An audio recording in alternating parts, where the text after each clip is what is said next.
नमस्कार दोस्तों, जय हिंद। मैं हूं सचिन कुमार और आप सभी का एसके स्मार्ट क्लासेस में स्वागत है। और जैसा कि दोस्तों आपको पता है कि यूपीएससी आयोग के द्वारा जो आंसर की है वो वेबसाइट पे अपलोड हो चुका है। तो वहाँ पे बहुत सारे लोगों को आंसर की मिलाने में दिक्कत हो रही है, क्योंकि वो master booklet master question paper और मास्टर आंसर की जो नाम से अपलोड हुआ है। तो देखिए, मैं आपको बता दूँ, मैं यहाँ पर जो आपको आंसर की आयोग के द्वारा बताया गया, जो आयोग ने जो आंसर की अपलोड किया है, मैं वही आपको बताने जा रहा हूँ। और ये जो सेकंड शिफ्ट का उसने जो मास्टर क्वेश्चन पेपर अपलोड किया वो एक्चुअली में आपका बुकलेट नंबर ए है। क्या है? Booklet number A. तो इस चीज़ को ध्यान दीजिएगा। तो ये मैं सेकंड शिफ्ट का बुकलेट नंबर ए, यानी जो आयोग के द्वारा आंसर की निर्धारित किया गया है, जो उसने अपलोड किया है, उसी का मैं यहाँ पे आपको सोल्यूशन बताने जा रहा हूँ। ठीक है, तो यहाँ पे मैं उसको आंसर आपको बताने जा रहा हूँ, तो प्लीज़ वीडियो को लास्ट तक देखिए। और ये जो आपका आंसर की यहाँ पे है, ये पूरी की पूरी आयोग के द्वारा निर्धारित किया गया आंसर है। ठीक है, चलिए शुरुआत करते हैं। तो यहाँ से शुरुआत करते हैं। सबसे पहला क्वेश्चन आप देख सकते हैं, यानी पहले का आंसर आयोग के द्वारा क्या है, तो इसका आंसर आपका है बी, यानी फर्स्ट, सेकंड एंड थर्ड। ठीक है, तो ये आपका पहला आंसर है। तो चलिए, सेकंड का आंसर क्या है कि सिराजुद्दौला किस युद्ध में अंग्रेज पराजित हुआ, तो ये आपका प्लासी है। ठीक है, 1757 में। थर्ड का है कौन से हड़प नीति का कट्टर समर्थक था, तो ये आपका लॉर्ड डलहौजी। ठीक है, तीसरा। तो ये यहाँ तक तो कोई दिक्कत नहीं है। ठीक है, ये आपका यहाँ तक कोई दिक्कत नहीं है। चलिए आगे चलते हैं। क्वेश्चन नंबर 4, ये आप सभी को पता है कि भारतीय इतिहास में धनवंतरी कौन थे, तो चंद्रगुप्त विक्रमादित्य की सभा में सुशोभित करने वाले प्रसिद्ध चिकित्सक। ठीक है, चलिए क्वेश्चन नंबर 5 तरफ चलते हैं। अब क्वेश्चन नंबर 5 क्या कह रहा है? क्वेश्चन नंबर 5 कह रहा है कि मौर्यकालीन भारत के विवरण इंडिका, तो इंडिका के लेखक कौन है? मेगास्थनीज। ये सारे लोग को पता है। ठीक है, बाकी लोगों ने आंसर की मिला ही लिया होगा, बस आयोग की तरफ से जो आंसर की आना था उसी का लोग वेट कर रहे थे। तो ये आयोग की तरफ से जो आंसर की जारी किया गया वही मैं आपको बता रहा हूँ। ठीक है, और ये जो बुकलेट नंबर है ए है, यानी जो आपका आयोग की तरफ से जो बुकलेट अपलोड किया गया वो भी ए ही है, ए ही सीरीज ही है सेकंड शिफ्ट का। तो ये सेकंड शिफ्ट का है। तो क्वेश्चन नंबर 6 कह रहा है साइमन कमीशन भारत में प्रथम बार आया, तो 19, यहाँ पे देखिए ये आपका क्या हो जाएगा, 1928। चलिए, भारतीय राष्ट्रीय कांग्रेस द्वारा किस अधिवेशन में ऐतिहासिक पूर्ण स्वराज प्रस्ताव पारित किया गया, तो लाहौर हो जाएगा आपका। ठीक है, चलिए क्वेश्चन नंबर 8 क्या कह रहा है कि निम्न का मिलान करें, तो निम्न का मिलान करें, यानी यहाँ पे मैं टाइम नहीं लॉस करूँगा। सबको पता है कि आपका जो गदर पार्टी है वो लाला हरदयाल है ना, और इसके अलावा जो आपका मित्र मेला वो बीडी सावरकर जी थे। ठीक है, यानी कुल मिला के जो आपका 8वें का आंसर क्या हो जाएगा, वो आपका हो जाएगा 2134, यानी ऑप्शन नंबर बी हो जाएगा। ठीक है, चलिए, और प्लीज़ दोस्तों अगर आप वीडियो देख रहे हैं तो प्लीज़ सब्सक्राइब जरूर कर लीजिएगा। ठीक है, ऐसी आपको सारी जानकारी में, इसके अलावा मैं क्लास भी अपलोड कर चुका हूं, तो सब्सक्राइब जरूर कर लीजिएगा। ठीक है, अगर मैं आपके लिए इतना कर रहा हूं तो आप लोग प्लीज़ दोस्तों सब्सक्राइब करके आप हमारे चैनल से जुड़ सकते हैं। जो भी वीडियो आपका अपलोड होगा वो आप तक पहुँचेगा। ठीक है, क्वेश्चन नंबर 9 कह रहा है कि मतलब किसने महात्मा गांधी के खिलाफत आंदोलन से जुड़ने का विरोध किया, तो ये आपका मोहम्मद अली जिन्ना। तो यहाँ तक तो ये आप लोगों ने सही भी किया होगा। ठीक है, बाकी आयोग में जो कन्फ्यूजन होगा वो आयोग से किस क्वेश्चन में आपका कन्फ्यूजन वो अभी आपको क्लियर हो जाएगा। कौन सा क्रांतिकारी संगठन काकोरी षड्यंत्र केस में शामिल नहीं था, तो आपको पता है इसका आंसर यानी हो जाएगा हिंदुस्तान रिपब्लिक एसोसिएशन। चलिए, तो 11वें का आंसर क्या हो जाएगा? 11 का आंसर हो जाएगा कृष्णा। नागार्जुन, अर्जुन से क्या हो गया? कृष्ण। ठीक है, तो नागार्जुन का कृष्णा। माउंट एवरेस्ट 1953 में प्रथम बार चढ़ाई किस वर्ष की गई? 1953 में। उसके बाद आता है 14 का। 14 का आंसर क्या है? देखिए यहाँ पे कह रहा है, एक मिनट, 13 का क्वेश्चन पहले, कि भरतपुर में स्थित पक्षी अभ्यारण्य का राष्ट्रीय उद्यान का नाम क्या है, तो ये आपका केवलादेव। क्या है? केवलादेव घाना राष्ट्रीय उद्यान।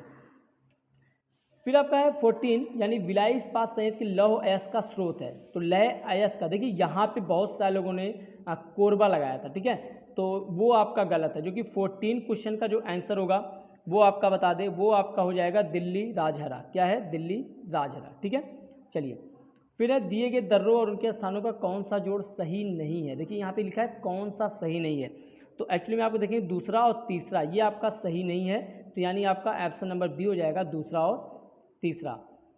नेक्स्ट है क्वेश्चन नंबर 16। तो क्वेश्चन नंबर 16 क्या कह रहा है? किसके बढ़ने के फलस्वरूप निजी निवेश में वृद्धि की अधिक संभावना होगी, तो इसमें आपका 16 का आंसर सी है, नई पूंजी पर अनुमानित प्राप्ति। यानी 16 का आयोग की तरफ से आंसर कौन सा है? नई पूंजी पर अनुमानित प्राप्तियां। चलिए 17वें का क्या है, भारत की राष्ट्रीय आय का आकलन, तो ये आपका ये करती है केंद्रीय सांख्यिकी संगठन। 18वें का सेवा क्षेत्र का दूसरा नाम, तो ये आपका हो जाएगा तृतीयक यानी ए ऑप्शन। 19 का कह रहा है श्वेत क्रांति के जनक, तो सबको पता है डॉक्टर वर्गीस कुरियन, ठीक है, यानी बी ऑप्शन सही हो जाएगा। 20 की बात कर रहा है, 20 कह रहा है भारत में आर्थिक सुधार 1991 के दौरान प्रधानमंत्री कौन थे, तो ये आपके पीवी नरसिम्हा राव जी थे, 20 का ये हो जाएगा। उसके बाद 21 कह रहा है कि भारत के संविधान में क्या राज्य सूची में सम्मिलित नहीं है, तो ये आपका जो है ये दंड प्रक्रिया संहिता, क्या है, दंड प्रक्रिया संहिता, ये सम्मिलित नहीं है। 22 का कह रहा है कि यहाँ पे निम्नलिखित में से क्या भारतीय संविधान की मुख्य विशेषता नहीं है। देखिए यहाँ पे ध्यान दीजिएगा, आयोग के द्वारा इसमें जो सही है वो बी है, यानी प्रतिबद्ध न्यायतंत्र, क्या है, प्रतिबद्ध न्यायतंत्र।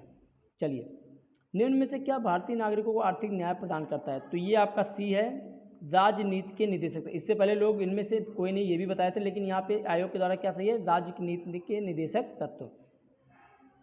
भारतीय संविधान का कौन सा अनुच्छेद राज्य सरकार को ग्राम पंचायत आयोजन के लिए निर्देशित करता है, तो अनुच्छेद 40 यानी आर्टिकल 40। 25 का क्या हो जाएगा, त्रिस्तरीय पंचायती राज व्यवस्था का विचार, तो ये बलवंत राय मेहता कमेटी जो थी इन्होंने निर्धारित किया था। और फिर है कि 26 का बिजली का प्रवाह सर्किट, देखिए यहाँ पे बहुत सारे लोगों ने स्विच चालू होने पर लगाया कि बिजली का प्रवाह सर्किट में कम होता है, लेकिन आयोग के द्वारा जो आंसर इसमें टिक किया गया है इसमें वो है स्विच बंद होने पर। तो यहाँ से थोड़ा सा ये डाउटफुल जो है, विवादित हो सकता है, यहाँ पे इन्होंने किया है। अब मुझे ठीक है, तो ये जो इन्होंने आंसर टिक किया वो है स्विच बंद होने पर, ठीक है। तो चलिए आपका हो गया कि बिजली का प्रवाह सर्किट में होगा, तो उसका आंसर क्या है, स्विच बंद होने पर, यानी बी, आयोग के द्वारा जो निर्धारित किया गया है। 27 का प्रतिरोध का एसआई का इकाई क्या है, तो ओम हो गया। नींबू का खट्टा, तो ये साइट्रिक अम्ल हो गया। एंड देन नेक्स्ट है कर्कटजनक रसायन से होता है, तो ये कैंसर, क्या है, कैंसर है। 30 का है त्वचा का ऊपरी सतह क्या कहलाता है, तो ये आपका बी यानी अधिचल, एपिडर्मिस। चलिए अगले क्वेश्चन की तरफ बढ़ते हैं। 31 का है, ये आपका क्वेश्चन है, इसमें एक्स का मान पूछा है, तो इसमें एक्स का मान सही क्या होगा, ए यानी 1 होगा, ठीक है। 31 का आंसर क्या हो जाएगा, ए। 32 में कह रहा है कि 37/2 में कुल कितने 1/8 हैं, तो इसका आंसर हो जाएगा ए यानी 300। चलिए 33 का देख लीजिए, 33 का ये आपका है 19/32, सभी ने लगाया था 19/32। 34 का देखिए क्या है, एक शहर की जनसंख्या 4% वार्षिक वृद्धि होती है, परंतु स्थानांतरण 1/2% जो है वार्षिक तक घट जाती है, तो 3 वर्षों में वृद्धि का प्रतिशत क्या होगा, तो 3 वर्षों में जो वृद्धि का प्रतिशत यहाँ पे कह रहा है वो आपका होगा 10.8%, डी ऑप्शन, क्या है, डी ऑप्शन, ये आयोग के द्वारा निर्धारित किया गया जो आंसर है डी 10.8%, ठीक है। चलिए नेक्स्ट है कि 35, तो 35 क्या हो जाएगा, 13 परिणामों का औसत 68 है, पहले 7 का औसत 63, आखिरी 7 का, तो यहाँ पे जो आपका आंसर है वो आपका क्या हो जाएगा, वो आपका हो जाएगा 47 यानी ए ऑप्शन। चलिए 36 का तीक्ष्ण का विलोम क्या है, तो वो आपका डी कुंठित, ये आपका सही है। गजवदन यानी गणपति, सी ऑप्शन 36/7 का। 38 का कांटों से भरा हुआ, तो डी कंटकाकीर्ण, कंटकाकीर्ण। चलिए नेक्स्ट है दूध का दूध पानी का पानी करना, ये आपका है उचित निर्णय करना, 39 का डी। शुद्धवर्तनी, तो ये आपका सी है बहिष्कार, ये आपका शुद्धवर्तनी यानी शुद्ध शब्द है। चलिए अब यहाँ पे आते हैं पैराग्राफ पे, तो 41 जो इंग्लिश में ये पैराग्राफ आपने पढ़ा ही होगा, देखिए ये पैराग्राफ है और इस पैराग्राफ में बहुत सारे कन्फ्यूजन थे जो कि आयोग के द्वारा यहाँ पे कंफर्म कर दिया गया। आंसर क्या होगा, तो आप देखिए 41 का ऑप्शन क्या हो जाएगा, other said peering into the darkness, तो इसका सही आंसर है डी यानी ही वाज अफेयर्ड, ठीक है। चलिए 42 कह रहा है the Athar jumped out of bed because, क्यों ऐसा था कि वो जो है मतलब बेड पर कूदा, तो इसका आंसर जो उन्होंने किया है वो सी है, a cold breezy blue past his face, मतलब एक ठंडी हवा का झोंका उसके चेहरे से गुजरा। Which one of the following did the author do first, मतलब लेखक ने पहले क्या किया, तो बी 43 का यानी क्लाइंबिंग इनटू बेड। एंड 44 का है गिव शाइनम, तो समानार्थी शब्द यहाँ पे किसका पूछा, प्राइज यानी गर्व, तो ये आपका डिग्निटी है, क्या है, सी डिग्निटी। 45 का है, 45 को पूछ रहा है एंटोनाइम्स कीन का, तो कीन मतलब उत्सुकता, हम्बल, हम्बल या सॉरी एक मिनट हम्बल कह रहा हूँ, ये आपका ए है डल, डल मीन्स सुस्त, 45 का ए। चलिए अगला है अगला आपका क्या है 46 का, और 46 कह रहा है दिए गए विवरण संबंधित शब्द का चयन कीजिए। तो ये आपका ये तो मलेरिया है, सी, 46 का सी हो गया। 47 का ये आपका है सूरवीर, बी, सूरवीर आपका क्या है बाकी से अलग है। चलिए 48 का है, यहाँ पे आपका हो जाएगा B, A V D A T N S E G A, ये आपका हो जाएगा 48 का कोडिंग डिकोडिंग से संबंधित क्वेश्चन है। 49 एक आदमी ने एक महिला से कहा, तो यहाँ पे आपका आंसर डी हो जाएगा यानी बहन, इसका आंसर क्या हो जाएगा बहन, ठीक है। चलिए 50 का 18 फरवरी 2005 शुक्रवार है, तो 18 फरवरी 2007, तो यहाँ पे रविवार, ये मैंने बताया था, ये आपका होगा आंसर। 51 का भारत के प्रथम राज्य का नाम जिसे अपने सभी निवासी स्वास्थ्य बीमा, तो ये आपका गुजरात, चिरंजीवी योजना से शुरुआत हुआ था यहाँ पे 51 का ये। 52 का आरबीआई ने 22 जुलाई 2021 भुगतान तंत्र को नए कार्ड जारी पर प्रतिबंध, तो मास्टर कार्ड को, यानी 52 का ये। 53 का योग के बारे में जागरूकता बढ़ाने भारत में किसके द्वारा मोबाइल ऐप नमस्ते योजना शुरू किया, तो ये नमस्ते योग जो है आयुष मंत्रालय के द्वारा। अब आइए यहाँ पे नेक्स्ट है हमारा 54 का कि टोक्यो पैरालंपिक 2021 किसको भारतीय दल के ध्वजवाहक के लिए, तो ये मरियप्पन थंगावेलु यानी बी ऑप्शन सही है। 55 का आंसर क्या हो जाएगा 2021-22 के दूसरे क्वार्टर जुलाई में सुकन्या समृद्धि खाते का ब्याज दर, तो ये 7.6%, ठीक है ए। यानी 56 का क्या कर रहा है कि भारतीय सेना ने कश्मीर में अपनी फायरिंग रेंज का नाम बॉलीवुड नृत्य किसके नाम पे, तो ये दीपिका पादुकोण जी है, किसे दीपिका देखिए यहाँ पे विद्या बालन है, ठीक है। 56 का क्या हो जाएगा डी यानी विद्या बालन, तो भारतीय सेना जो कश्मीर में एक फायरिंग रेंज का नाम जो है विद्या बालन के नाम पे, यानी डी ऑप्शन सही हो जाएगा। 57 का क्या होगा 2021 के लिए किस देश का पासपोर्ट विश्व में सबसे शक्तिशाली पासपोर्ट, तो ये आपका जापान है, जापान का पासपोर्ट विश्व में सबसे शक्तिशाली पासपोर्ट यानी नंबर 1 पे आता है। 58 का तमिलनाडु विधानसभा 2021 का चुनाव किस राजनीतिक दल ने जीता, तो ये आपका डीएमके यानी ऑप्शन नंबर ए हो जाएगा। वैश्विक शांति सूचकांक 2021 में कौन सा देश शीर्ष पर, तो ये आपका आइसलैंड यानी 59 का सी हो जाएगा, ठीक है, तो ये आपका ऑप्शन है। 60 का देखिए कौन सी राज्य सरकार ने मुख्यमंत्री दलित सशक्तिकरण योजना, तो ये तेलंगाना यानी 60 का ए हो जाएगा। 61 का किस देश को थंडर ड्रैगन, तो ये आपका हो जाएगा यहाँ पे भूटान, थंडर ड्रैगन किसे कहा जाता है भूटान को, ठीक है। 61 का आपका ये हो जाएगा। चलिए रियाद किस देश की राजधानी है, तो रियाद आपकी सऊदी अरब यानी 62 का सी हो जाएगा। और क्षेत्रफल की दृष्टि से भारत के अंदर कौन सा राज्य सबसे छोटा, तो गोवा आपका यानी 63 का बी। राज्यसभा में चुने हुए सदस्यों का कार्यकाल, तो 6 वर्ष यानी 64 का सी। 65 में विश्व में संयुक्त राष्ट्र दिवस, तो ये आपका जो आंसर है वो बी 24 अक्टूबर, क्योंकि 24 अक्टूबर 1945 को यूएन की स्थापना हुई थी। 66 अंतर्राष्ट्रीय न्यायालय, तो ये द हेग, बी ऑप्शन सही है। 67 विश्व प्रसिद्ध खजुराहो, तो ये आपका खजुराहो मंदिर एमपी यानी मध्य प्रदेश में है। चलिए 68 देखिए प्रसिद्ध नबका लिबारा उत्सव किस राज्य में है, तो ये आपका डी यानी ओडिशा में है, 68 का डी। 69 कह रहा है कि निम्नलिखित कौन सी एक हरितगृह गैस नहीं है, तो नाइट्रोजन, बी आपका 69 का है। अर्जुन पुरस्कार किसके लिए दिया जाता है, तो ये अर्जुन पुरस्कार जो है ये आपका खेल के क्षेत्र में उत्कृष्ट प्रदर्शन के लिए, ठीक है। चलिए 71 के लिए आते हैं। ये देखिए एक पैराग्राफ है, हिंदी पैराग्राफ, और इसमें आपको बताते हैं 71 का क्या है। पहले जी स्प्रीडी शब्द का अर्थ तो प्राप्त करनी होगी, 71 का ए हो जाएगा। 72 का उपयुक्त गद्यांश में लेखक ने मुख्य रूप से बताया है, तो इसमें 72 में क्या बताया, इसमें इन्होंने ये बताया कि महात्मा गांधी के नेतृत्व में आंदोलन कैसा था, यानी डी। 72 का जो आंदोलन की तरफ मतलब जो आयोग की तरफ से जो आंसर निर्धारित किया गया वो डी यानी महात्मा गांधी के नेतृत्व में राष्ट्रीय आंदोलन कैसा था। 73 है वो उपयुक्त गद्यांश के लेखक का उद्देश्य क्या है, तो इसका उद्देश्य क्या था, वो था बी यानी ऑप्शन नंबर बी होगा कि भारतीय स्वतंत्रता संग्राम की विशेषता बतलाना, ये आपका हो जाएगा भारतीय स्वतंत्रता संग्राम की विशेषता बतलाना। 74 क्या हो जाएगा धर्मनिरपेक्ष अभिप्राय क्या है, वो है सभी धर्मों का आदर करना। फिर 75 कैसे माना जाए कि हमारा स्वतंत्रता संग्राम जनतांत्रिक था, तो इसमें क्योंकि सभी जातियों वर्गों धर्मकुलों में भाग लिया, यानी डी ऑप्शन 75 का हो जाएगा। चलिए अब आगे चलते हैं, एक पैराग्राफ आपका ये और है हिंदी का, यानी क्वेश्चन नंबर 76 के। तो मानव को सृष्टि का लघु रूप माना गया है, क्यों, तो इसका ऑप्शन होगा ए यानी मानव मन में जो घटित होता वही सृष्टि में घटित होता है। 77 यानी वैज्ञानिक दृष्टि का अपेक्षाकृत अभाव होता है, तो इन्होंने साहित्य शास्त्र में बताया यानी 77 का बी। मानव शरीर को यंत्रवत कहा गया है, क्योंकि अब क्यों कहा गया? क्योंकि अवयव रूपी पुर्जे के विकृत होने से शरीर यंत्रवत निष्क्रिय हो जाते हैं। तो ये यानी 78 का सी आपका सर सही हो जाएगा। ठीक है, चलिए अब इसके बाद आते हैं 79 का शल्य चिकित्सक द्वारा स्वीकार की गई दायित्वपूर्ण चुनौती। तो ये आपका अंग प्रत्यारोपण द्वारा शरीर को सामान्य बनाना। क्या है? अंग प्रत्यारोपण द्वारा शरीर को सामान्य बनाना। 79 का सी हो गया। 80 अनुच्छेद में प्रयुक्त निरामय शब्द। तो निरामय यानी स्वस्थ यानी बी हो जाएगा, 80 का बी हो जाएगा। फिर कह रहा है ये आपका, अब यहाँ पे साड़ी आ गया, मैथ से संबंधित क्वेश्चन है। तो 81 का क्वेश्चन क्या है कि उत्पादन अधिकतम स्तर तक इस वर्ष घटा। तो 81 का आंसर है बी यानी 2015-16। 81 का बी हो जाएगा। उत्पादन में पिछले वर्ष की तुलना में वर्ष किसके दौरान अधिकतम वृद्धि, किस वर्ष में अधिकतम वृद्धि देखने को मिलती है?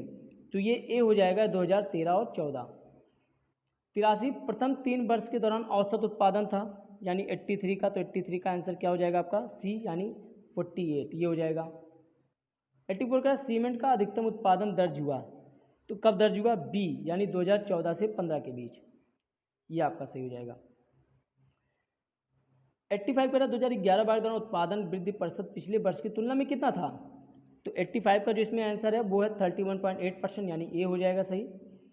चलिए अब क्वेश्चन नंबर 86 यानी एक्स के इम्पोर्ट से संबंधित प्रश्न है। ये भी एक टेबल ही है, इसमें हम इसको सॉल्व करते हैं। 86 का कह रहा है 2014 से 15, 2015-16 एक्स के आयात में वृद्धि प्रतिशत। तो एक्स के आयात में वृद्धि प्रतिशत कितना है? इसका आंसर हो जाएगा बी यानी 33.3%। चलिए अब 87 कह रहा है सभी वर्षों के दर एक्स के आयात की वृद्धि का औसत है करोड़ में। तो यहाँ जो 87 है, ये 87 का जो आंसर इन्होंने किया वो 260 करोड़ यानी ए ऑप्शन सही है। विगत कितने वर्षों में एक्स का आयात एक्स के औसत आयात से अधिक था? तो 88 का आंसर क्या हो जाएगा? सी यानी 2 वर्ष, 2 वर्ष ऐसे हैं। 89 एक्स के औसत आयात से अधिक आयात एक्स के औसत से कम आयात वर्षों का अंतर क्या है? तो 89 का आंसर क्या हो जाएगा? वो भी बी होगा यानी 2 आंसर आएगा इसका। इसमें सी था यानी 2 आंसर दोनों में आएगा। ठीक है, इसमें सी है इसमें बी है, तो 89 का ऑप्शन हो जाएगा बी। 90 का है वर्ष 2018-19 दौरान एक्स के आयात में प्रतिशत वृद्धि सभी वर्षों के एक्स के आयात के उसके औसत से कितनी है? तो 90 का आंसर क्या हो जाएगा? डी हो जाएगा 64.3.8%, ये आपका आंसर है। ठीक है, चलिए 91 का देखिए, ये है इसमें क्या है कि 4 व्यक्ति के द्वारा सप्ताह के विभिन्न दिन पर वस्तु की बिक्री। तो चलिए यहाँ पे देखते हैं 91 का है, कह रहा मंगलवार को ए द्वारा बेची गई वस्तु शनिवार सी द्वारा बेची गई वस्तु का अनुपात। तो यहाँ अनुपात बी यानी बी हो जाएगा 7.9। ठीक है, 7.9। चलिए 92 द्वारा सोमवार डी द्वारा बेची गई वस्तु शनिवार को सी द्वारा बेची गई वस्तु का कितना प्रतिशत थी? तो ये आपका 92 का सी है 44.44%। फिर 93 का है कि बी सी डी क्रमशः सोमवार मंगलवार तथा शनिवार को बेची गई वस्तु का औसत क्या है? तो इसका ऑप्शन भी हो जाएगा ए यानी 44.33%। 94 देखिए, सप्ताह के सभी 4 दिनों में डी वस्तु की बिक्री की तुलना में बी वस्तु की बिक्री कितने प्रतिशत की वृद्धि आई? तो ये जो आपका 94 है इसका आंसर हो जाएगा डी यानी 28.3%। ठीक है, 95 पर सोमवार को बेची गई वस्तुओं की औसत शुक्रवार को बेची गई वस्तु के औसत के मध्य कितना अंतर है? तो यहाँ 95 का आंसर क्या है? सी यानी 5.25, ये हो जाएगा 95 का सी। चलिए 96 से देखते हैं, ये आपका गेहूँ का उत्पादन दिया है विभिन्न वर्षों में, मतलब अलग अलग फसलों का उत्पादन, गेहूँ चावल बाजरा। इसके टेबल को हम इसका आंसर देखते हैं क्या होगा। 96 है गेहूँ उत्पादन में किस वर्ष के दौरान गिरावट दिखाई दी? तो 96 का आंसर क्या हो जाएगा आपका ए 2013 से 14 में, 2013 से 14 में। 92 का किस फसल में 2013-17 के मध्य उत्पादन लगातार वृद्धि की गई? तो ये आपका 97 का क्या हो जाएगा? डी यानी बाजरा, क्या हो जाएगा? बाजरा, ये आपका डी हो गया। फिर आ जाइए 98 में 2010 से 11 और 2016-17 के मध्य आलू का औसत उत्पादन। तो औसत उत्पादन यहाँ पे पूछा है। ठीक है, और 98 का जो आंसर यहाँ पे पूछा है वो है आपका बी यानी 293.86 टन, ये आपका बी आंसर हो जाएगा। 99 का कह रहा है कि 2016-17 के मध्य इनमें से किस फसल के उत्पादन पिछले वर्ष की तुलना में गिरावट दर्ज की गई? तो पिछले वर्ष की तुलना में गिरावट किसमें दर्ज की? वो है चावल, सी हो जाएगा, क्या हो जाएगा? चावल। ठीक है, फिर कह रहा है आलू का उत्पादन 2015-16 में 2010-11 के उत्पादन कितना गुना है? तो ये आपका 100 का डी यानी 1.90। ठीक है, 100 पॉइंट ये पे 1.90, तो 100 का डी हो जाएगा। ठीक है, तो ये आपका पूरा का पूरा यानी जो आयोग के द्वारा निर्धारित किया वो मैंने आपको आंसर बता दिया। ठीक है दोस्तों, अगर आपने वीडियो को लास्ट तक देखा प्लीज़ लाइक सब्सक्राइब शेयर जरूर कीजिएगा, और इसी तरह मैं आपको जितने भी अपडेट है वो आपके सामने लेके आऊँगा। ठीक है, धन्यवाद, जय हिंद।